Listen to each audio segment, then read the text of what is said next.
What's going on? Good Friday, or actually good Saturday. Let's just be honest. There's no way around this one. I've been trying to edit and get things out Fridays and Tuesdays. This week was tough. This was a tough week for me. I am a marching band dad, and we are a marching band family. And this time of year is some kind of busy. And we had our state competition down in San Antonio last weekend. We are getting ready to go to Houston this weekend, and then the next weekend, Indianapolis. And it is just nonstop. I spend a lot of time building props and moving props and loading props and all that stuff. And so anyway, sorry about the timing, doing everything we can to get it out there. But nonetheless, this is the Real Estate Heavyweights. I'm here, Ashton Hines. I'm with my good friend Tavis Westbrook, who also is a basketball dad. I know he's been busy this week. So how are you guys doing this week, Tavis? I'm doing well. I can't take myself seriously now, looking into the camera and seeing my naked face. It's a little bizarre. So I'm ready for the beard to come back. Well, I'm glad you said something, because it is hard to look at you. I've only known bearded Tavis, and so I guess tell the quick backstory as to why you are not wearing a beard now. Well, because I was the best Elvis impersonator you've ever seen before. That's true. Yes, on Halloween we were in San Antonio with the competition, and you're sending me pictures. I'm like, holy cow! Like you shaved your beard, you dyed your hair, and you have these like crazy chops, the sideburns. Yes. And you I don't know if you rented the costume or you bought it so you could wear it later just for dinner or something, but that was a super legit Elvis costume. The whole thing was great. Tabitha made it. Did she really? Man, I'm super impressed. We bought the white part, and then she added in. We had our seamstress add the red sequence into it, made the scarf, and then she bejeweled the hell out of it. So wow, I'm impressed. Yeah. That's super cool. And she was Marilyn Monroe, and y'all went as the dynamic duo. That's really cool. But yes, it has left you beardless at least for a while. So if you start at least 1 week, yeah.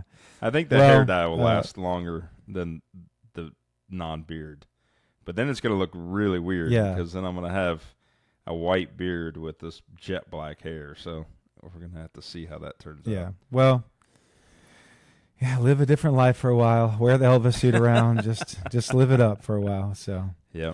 Well, here we're in DFW, and some of y'all know us, but I'm a new investor. I'm a real estate agent. I also work full-time job as a home health physical therapist assistant, and I do a lot of therapy for people who are recovering from knee surgery, hip surgery, that sort of thing. A lot of balance issues. I do that all day, and then I'm constantly texting and calling people trying to help me out with my flip over in Casa Linda in Dallas, trying to pay vendors so they don't get mad at me, that sort of thing. And one of my go-to text and calls I make multiple times a day is to Tavis, because I'm working on my fourth flip. He's done over 200, and I'm using a lot of his crew at this point, and he's teaching me all sorts of tips and tricks on how to flip more efficiently and more profitably, and that is what we are all here to do. So on Tuesdays, we come out with what's called Real Estate Heavyweights University, and that is a really deep dive on how to flip houses. And we get granular. We really try to start from the beginning, and we're working our way through how to flip a house. So if that's interesting to you, please go check that out. Today, we really try to do a little bit more of an overview of the real estate industry, especially in Dallas. And so to that end, why don't we get to a little bit of a market update? And nothing has changed, to be honest with you. I've looked at the market. Our MLS gives some decent reviews, and I know our friends over at Chicago Title had sent something out. Pretty much we're still at the 26, 27-day on market, depending on what level of house you're looking at. We're looking at about 3.5 months of inventory. All of that's ticked up slightly over the last month or two since we've been watching it more closely, but it's not changed just a ton. And the interest rates are sticking about where they are. They had decided to not raise the fundamental rates at the last Fed meeting. And so that type of thing is probably going to be status quo for a while. And we're looking at about 8% interest rates. And it's not a slow market. It's a small market. We've said that multiple times. But when you put a house on the market, you have a good chance of selling it if it's priced right. And now Tavis is just waiting for a house to flip so he can put it back on the market. That's what he's looking for. So if you have a house or you know someone who needs to sell their house quickly, please call Tavis because he's getting lonely. He's getting bored helping me out. He wants to flip his own house. So is that what you're seeing out there, Tavis? Still kind of what we've been talking about. Not a slow market, but a small market. Yeah, man. I don't know. To me, it's just heavy competition. Everything I'm doing right now, I'm competing, and I've got to figure out some different strategy because I'm getting outbid left and right. I don't need the practice, so I'm just seeing that it's and it's not that I'm that far off. One I just missed out on that I really wanted that was in Carrollton. You and I talked about it, and these agents. It's nothing wrong with it. It's just, again, it's just becoming a point where we need to pivot and kind of figure out, different solutions. So in this particular situation, they stretched this bidding process out over a week, ended up with 14 offers, and the majority of the offers were like $5,000. I mean, there wasn't a huge significance in the offers. Like, it ended up being about a $5,000 range, and so I think somewhere ended up, between like $220 and $225 was the majority of these offers, and I think she ended up with an offer at $225 that they took and ran with it, right, with no option. But out of 14 offers, and again, they drug the thing out. So that's the frustrating thing to me is, I got the lead, I jumped on it, I went and looked at it, I wrote the offer, let's go, And they kind of drug this thing out over a week and just collecting offers, and then come to find out, I mean, that was the difference, right? It was only, I was maybe $4,000 off, which I probably, if she would have came back, I probably would have, made that work just because I like the deal enough. But that's what we're running into right now. It's just it's heavy competition, and then there's on the investor some side. of these other big box wholesale companies out there that are outbidding everybody, and they're playing the bait and switch game, and so we're running into that left and right now. So it's just tricky. It's hard to get a deal, but you also want to be strategic on it. I don't want to just go do a deal to do a deal. Right. So we just have to. You're be disciplined smart enough to know patient. what you're looking for. Yeah, you've got a good buy box. You know what you're looking for. And so, well, you led into one of our topics that we're going to get to, so let's go ahead and get into the news. So one of the things that came out as earnings, and so a lot of the big, your Keller Williams, your publicly traded, Berkshire Hathaways, those types of companies came out with their earnings this week. Pretty much across the board, everyone took a little bit of a hit in the third, let's see, what would this be? At the end of the third quarter. Their third quarter earnings were a dip, and that's not a huge surprise. And but one of the ones that seemed to take a large hit was Open Door, and Open Door is pretty much a direct competitor on a huge scale to individual investors like Tavis and I, and they're what's called an iBuyer. This was made super popular several years ago as the platforms online became more and more efficient to make offers and cash offers for people, making it sound super just convenient and really easy to sell your house to someone and get a great offer, and they take it over. Sometimes I think they do a little bit of a flip. Sometimes they don't. So iBuyer stands for instant buyer. Oh, instant buyer. Okay. Yes. Well, I didn't know. I guess that makes sense. I guess I never really thought about it. But yeah, instant buyer. They make these cash offers. They try to make it super simple. They may do somewhat of a rehab. I know early on they were doing more of a rehab. Now it seems more of a lipstick type thing. And then they put it back on the market. Open Door, they have a deal with EXP that's not terribly old. EXP is using them as a platform to offer cash offers to their clients. So it's something that people have been trying.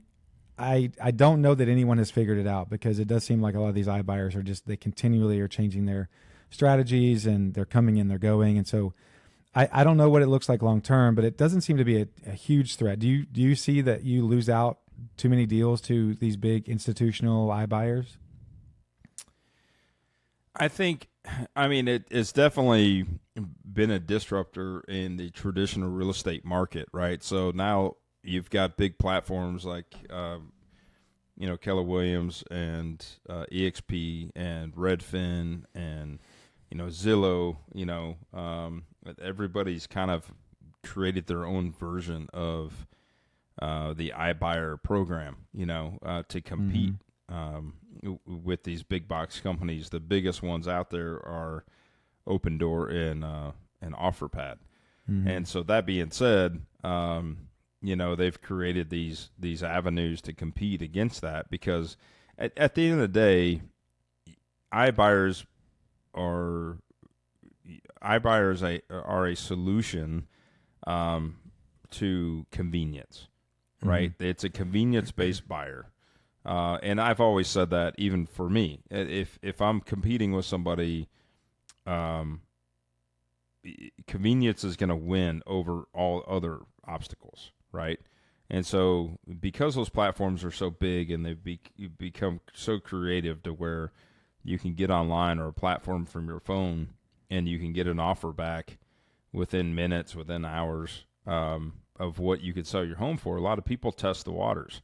And they may be in a situation where they want to go buy something else, and that just becomes the easy button, right?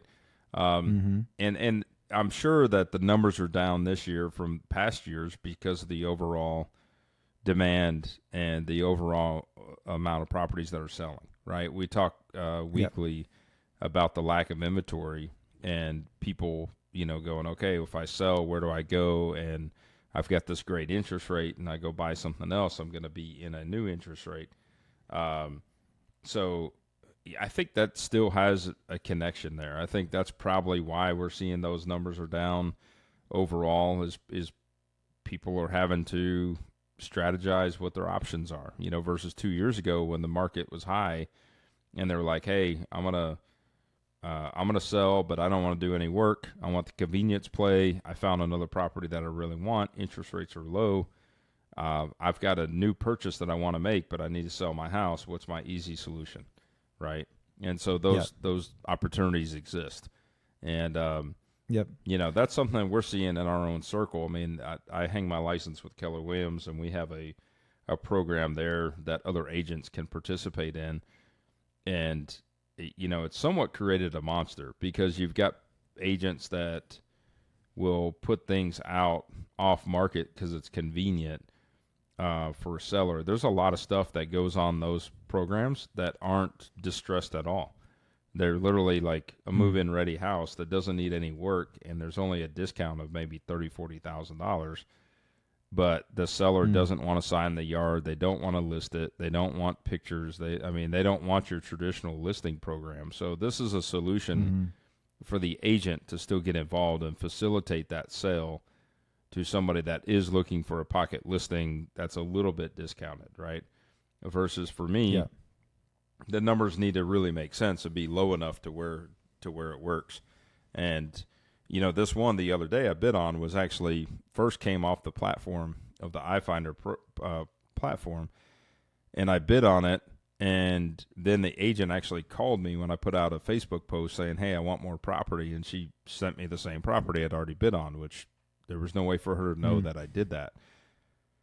So I had the opportunity to go walk it at that point, right? But in that case, she put the property out at a good number where it made sense. Like, the projections were good. It was the strike price was correct. And so she ended up driving 14 offers because of it, versus a lot of other people sometimes put stuff out there that doesn't make a lot of sense, right? The numbers are too skinny, and it's just, I think there's a lot of holes in the program, but from a brokerage piece and from a consumer, like seller point of view, there's a lot of good things that come out of it, right? There's a lot of ability for the agent to still win against somebody like an iFinder or not an iFinder, but an Open Door or an OfferPad that nobody has any connection to.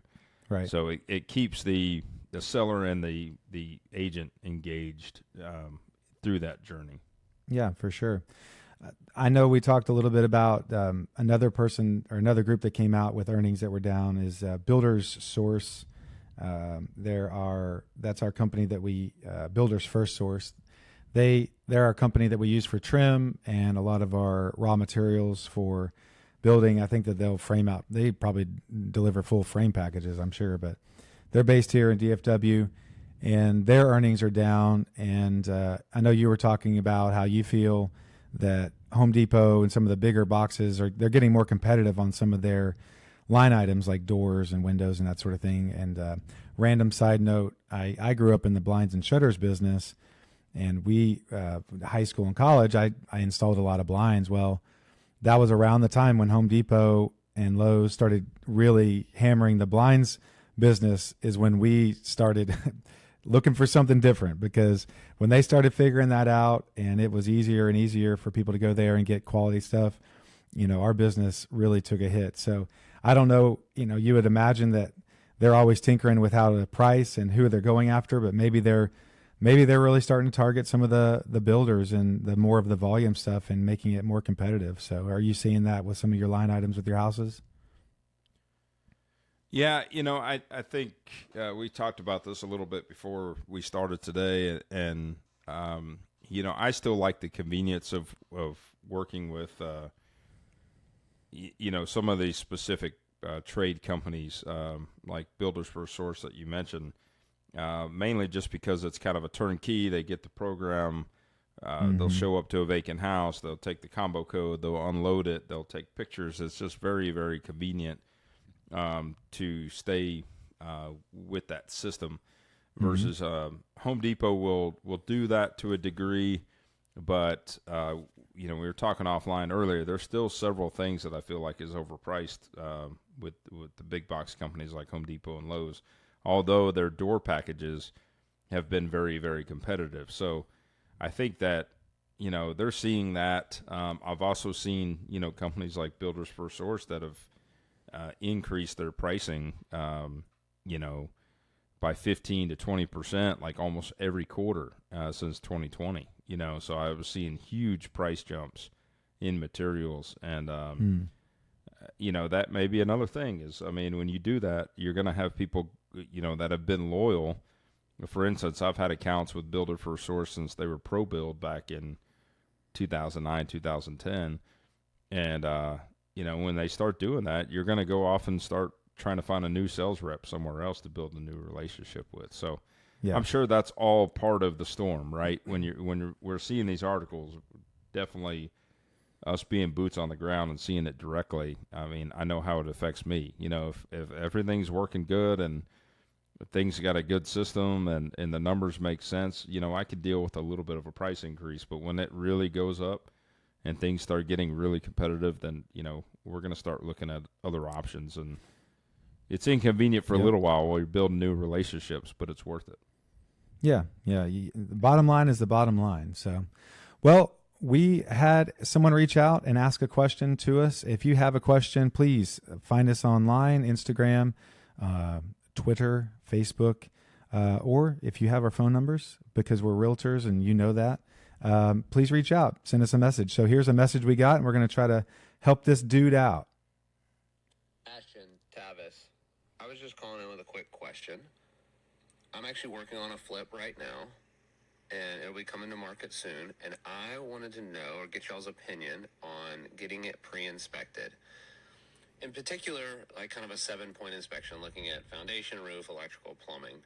The little stuff regarding windows, that kind of stuff, not too concerned about, but just wanted to get y'all's thoughts on what that looks like as far as having that information to provide to a potential buyer before you go into a contract to try to mitigate any, hard negotiations during the option period. Well, cool. Well, definitely thanks for the question. And so, yeah, I know I've actually asked you this same question in the past.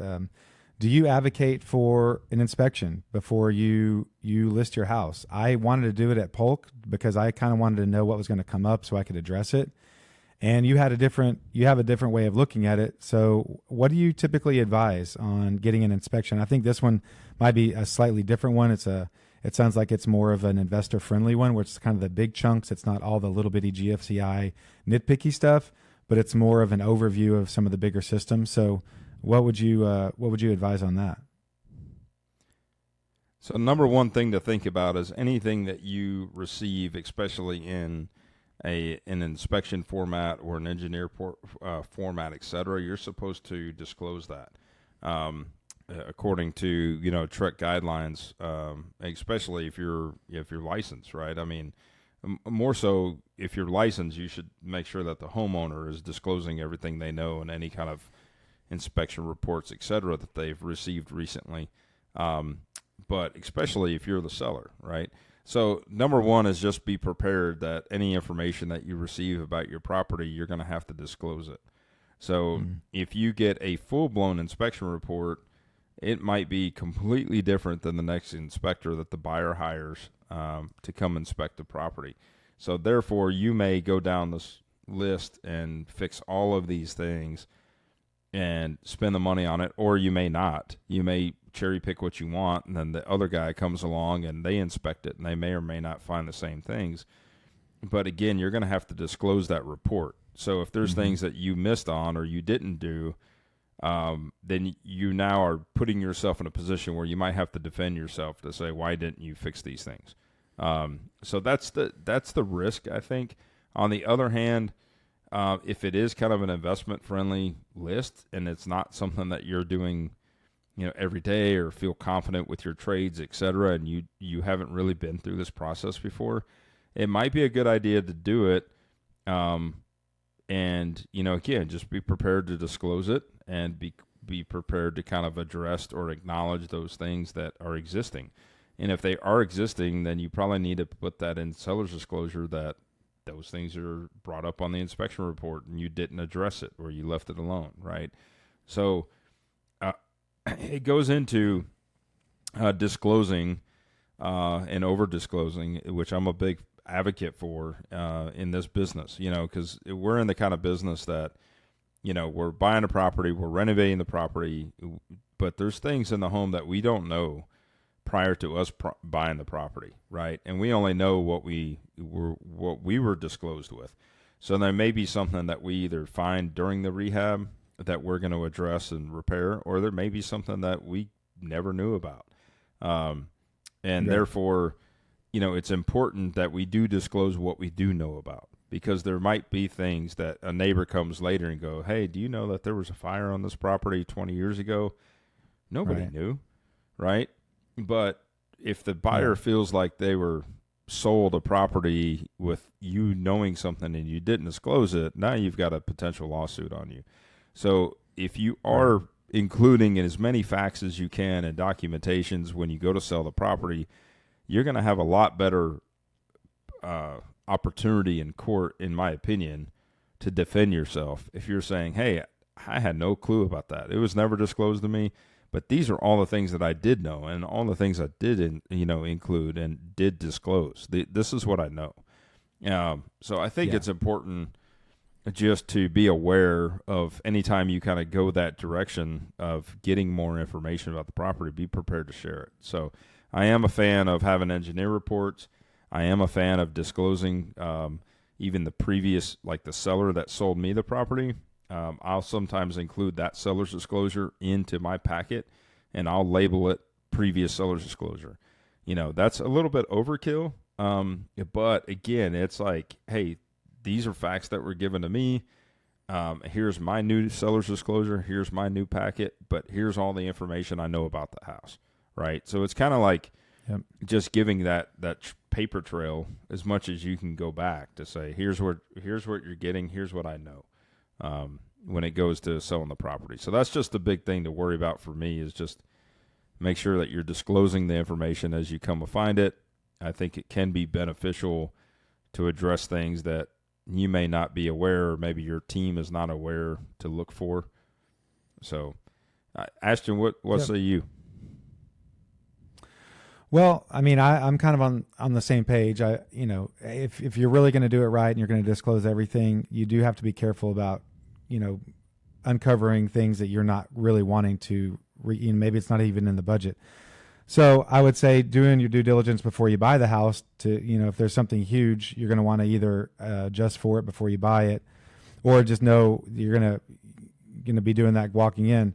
Now, doing a big point one, and I think sometimes it could be a selling point. Look, we got an inspection. We did our due diligence. We actually addressed these 5 big things because it was there. We're doing everything we can to make this a good house. So, I think it sounds like a good idea. And if it's a product that is kind of geared towards investors, I could see how that would be good. And honestly, if there's something huge that they find, you're probably going to want to address it because it's going to come up, especially if it's one of those big things, foundation, plumbing, big electrical panel type, something like that, that's going to scare a potential buyer away if you just for some reason skip it or miss it. And now you've completed this house, you're ready to go. And now you're having to uncover things, bring trades back out, mess the house back up to fix something where you might've been able to do it on the front end.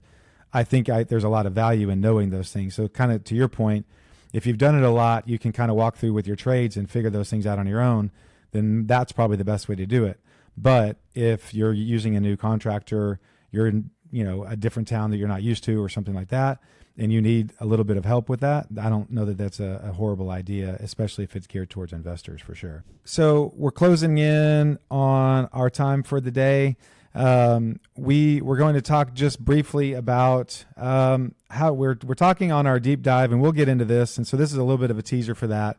We're just going to go through a few of our favorite design features that we find in flips that we are always getting around or trying to take out or restructure. We're going to get into this a ton on our Tuesday. So please tune into those where we're going deep on these types of things. But to give them a little teaser, Tavis, why don't you name 2 or 3 of your all-time favorite things that you're running into that you for sure the data house and you're ready to get rid of.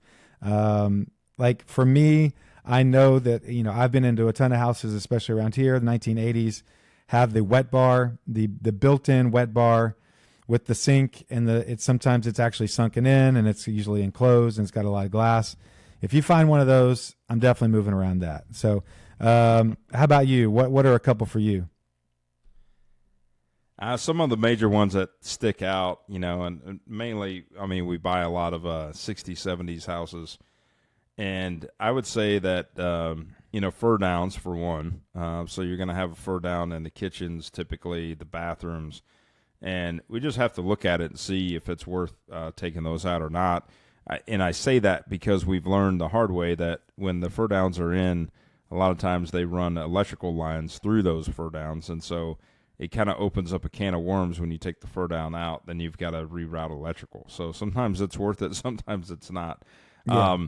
On the other hand, I would say, one of the things that we see all the time is extra doors. So like doors from the the foyer into the dining room, the kitchen into the dining room, saloon style doors, right? That have the or saloon style doors into a bathroom or a water closet, but also just your like double slotted doors that go from the kitchen into the dining room a lot are a big thing that I almost get rid of in almost every house I touch. And then I just go back with a clean case opening, right? Because now people want more of that easy flow versus, back in the 60s and 70s, the trends were to shut that kitchen off, right? Like, we don't want to see the kitchen mess, so let's shut it off. Now, obviously, kitchens are exposed and people entertain and they navigate that direction. The recessed floors or the drop sunken living rooms, that's one of those trends that was really popular back then as well. And now we have to look at it and say, is it worth trying to keep it or spend the money to fill it in? In my opinion, if you're going to fill it in, you need to do it with concrete if the slab is concrete. Otherwise, you're going to hear a change in the floor. And that can get expensive. It can run you $2,500 to $3,000 to fill a floor in. So again, it just kind of depends on butted down. Your windows might be right above the wood floor, which looks weird. You'd have to maybe raise your windows up a little bit. But if you can do that, nobody wants a sunken living room anymore. I mean, from livability, from selling it to older couples, like there's a lot of people that they don't want that. So that's a great one. Sunken living rooms. Of course, popcorn ceilings. Some of your your things in the kitchen, the long kind of closed-in kitchens, people were opening those up. But on the other hand, you don't want to blow it out too much. So there's all sorts of crazy designs that have gone through trends. Interestingly enough, especially with Mapleton, we opened it up, but we kept a good bit of division, and I'm really, really happy with that balance over there. I think it's going to strike the balance of this super cool sort of transitional type house. It has the older feel. It is a little bit more closed off than maybe a modern house, but it's definitely not as nearly as close because we did get rid of a lot of the fur downs. We opened up some of the casings. We busted out a few little walls to open it up. So, well, if you are interested in learning the do's and don'ts of flipping, I can help you out. I can help you ask the right questions, but Tavis Westbrook can help you do it. So he is helping me flip this house over in Casa Linda on Mapleton. Here soon, we're going to be having an open house over there, and we're going to invite anyone in the DFW area that wants to come check out that house from an investor standpoint to know exactly what we did, to look at the numbers. We're going to have an investors open house there, and Tavis is going to cook and bring his specialty backyard skills to that, and share some of his experience and his knowledge on how to flip houses. So we've got that coming up. If you are in the DFW area and you have a house that you like to sell, you need to get rid of it quickly, you want to work with an investor, Tavis and I both do that. He's actively looking. So Tavis, give them an idea on how they can reach out to you. Yeah, so I'm Tavis, like Travis with no R, and you can find me on Facebook or Instagram, or just reach out to us on any of the platforms you see us on. Google him. He's Tavis Westbrook Designs as well. He's had several articles written about him. So yeah, just Google Tavis and just learn a little bit about Tavis, our friend over there. And I am Ashton Hines. I am on Instagram, Twitter, Facebook, the Dallas Real Estate Guy, now with Keller Williams. And so if you are in the Dallas area and you want to come by and check out the investment that we're doing there in Mapleton, see how we flip the house. If you need to buy or sell, please reach out. We'd love to work with you, and we would point you in the right direction. So until Tuesday with Real Estate Heavyweights University, this is Ashton Hines with my good friend Tavis Westbrook. Y'all have a great weekend.